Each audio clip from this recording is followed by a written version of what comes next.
अभी IVF, ICSI, IUI के बारे में जानकारी मिल चुकी है आपको। एक थर्ड पार्टी रिप्रोडक्शन यानी क्या?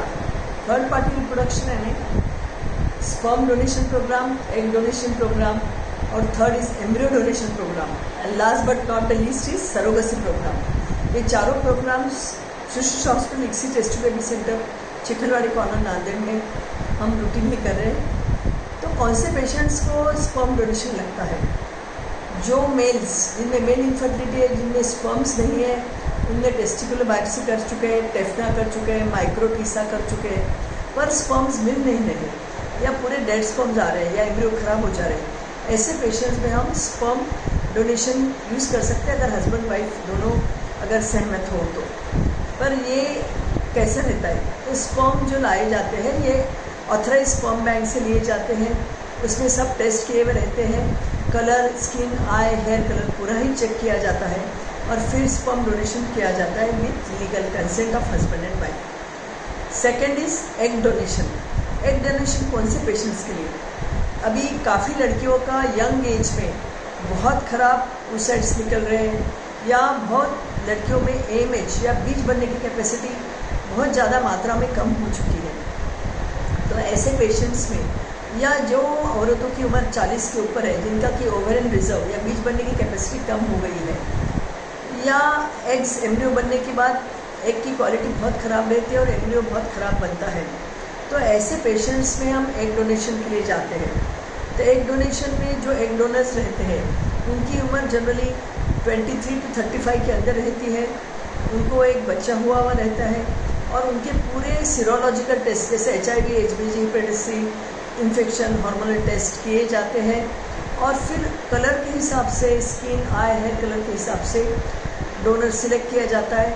हालांकि एग बैंक से हम एग डोनर्स लेते हैं, पर साथ में हम अगर तुम्हारी सिस्टर है या भाभी है या दोस्त है जो कि अपना एग डोनेशन कर सके, जिनकी शादी हो चुकी है या अनमैरिड रहे तो भी चलेगा, पर विद कंसेंट ऑफ गार्डियन या हस्बैंड, ये लीगली रहा, तो ऐसे केसेस में एग डोनर करके उनको हम स्टिमुलेट करके उनके एग्स उनकी फ्रेंड, सिस्टर या भाभी के लिए यूज़ कर सकते हैं, जिससे कि अच्छी क्वालिटी के एम्ब्रियो बन करके उनको प्रेगनेंसी रह सकती है। ये है एग डोनेशन। और ख़ास करके जिनका AMH लो है, पुअर ओवेरियन रिजर्व है, जिनकी उम्र 40 के ऊपर है, या उम्र 40 या 50 के बीच में है, और एग्स बनना 0 हो गया है, या कोई कारणवश से अंडाकोश के ऑपरेशन हो गया है, या एंडोमेट्रियोसिस जैसी बीमारी में बहुत बार ऑपरेट हो चुके हैं, ऐसे केसेस में बहुत बार एग क्वालिटी और रिजर्व कम होने के कारण इनमें एग डोनेशन लगता है, और ये हम रूटीनली करते हैं।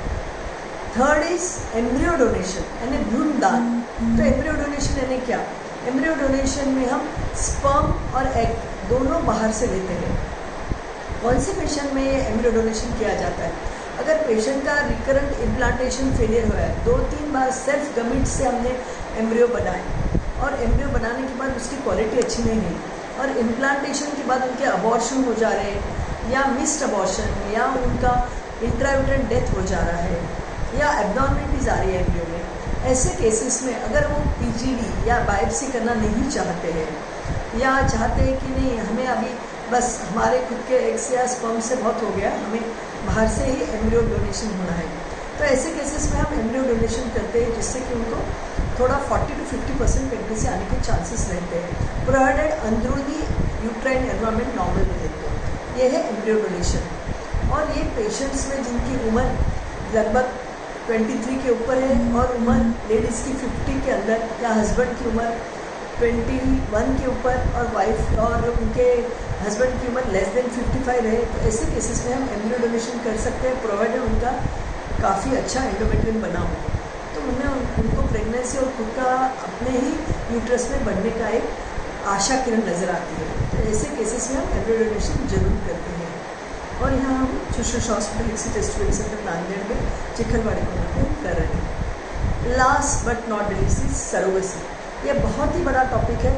तो सरोगेसी कौन से पेशेंट्स के लिए, पब्लिक अवेयरनेस के लिए मैं आपको जानकारी देना चाहती हूँ। सरोगेसी किसके लिए है? सरोगेसी यानी कि एक जैसे गर्भधारणा दूसरी स्त्री के थैली में करना।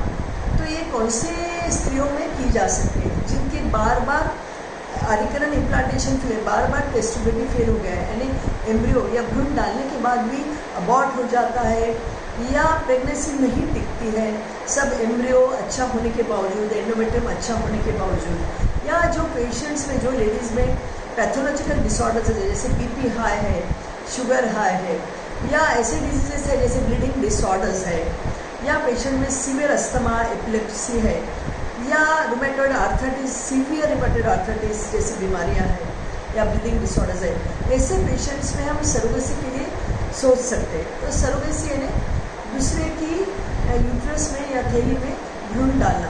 पर इसमें अभी नए नियमों के हिसाब से, 2022 के नियमों के हिसाब से, हस्बैंड वाइफ के सेल्फ कमिट्स, खुद के ही जो शुक्राणु और बीज रहते हैं उससे बच्चा बना के बहन या दोस्त या जो रिलेटिव है उसके थैली में ये भ्रूण डाला जाता है, यानी एम्ब्रियो डाला जाता है, जिसमें कि अपने को 30 to 40% प्रेगनेंसी मिल सकती है अपने सेल्फ से ज़्यादा।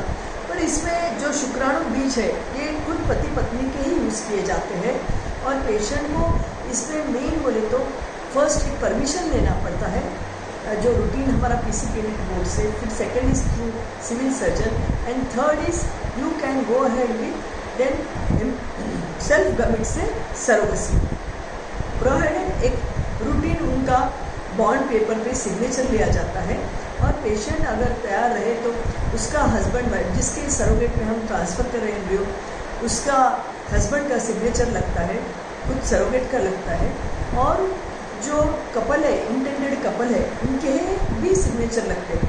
तो ये ऐसा जो बॉन्ड है ये जुडिशियल मैजिस्ट्रेट के थ्रू किया जाता है, और फिर ऐसे पेशेंट्स में जिनको सच में रिकरेंट अबॉर्शंस है, रिकरेंट इम्प्लांटेशन फेलियर है, या कुछ पैथोलॉजिकल डिसऑर्डर्स है, या साइकोलॉजिकल डिसऑर्डर्स है, तो ऐसे पेशेंट्स में हम सरोगेसी कर सकते हैं। ये पब्लिक अवेयरनेस के लिए 2022 के हिसाब से आईसीएमआर गाइडलाइंस के हिसाब से ही चलना पड़ता है। फिर उसमें पेशेंट्स का उसमें आगे एक प्रेगनेंसी का एक होप हो जाता है, और प्रेगनेंसी लेने के 30 to 40% चांसेस है। So this is all about third party reproduction, sperm donation, egg donation, embryo donation, and last but not about surrogacy. Thank you.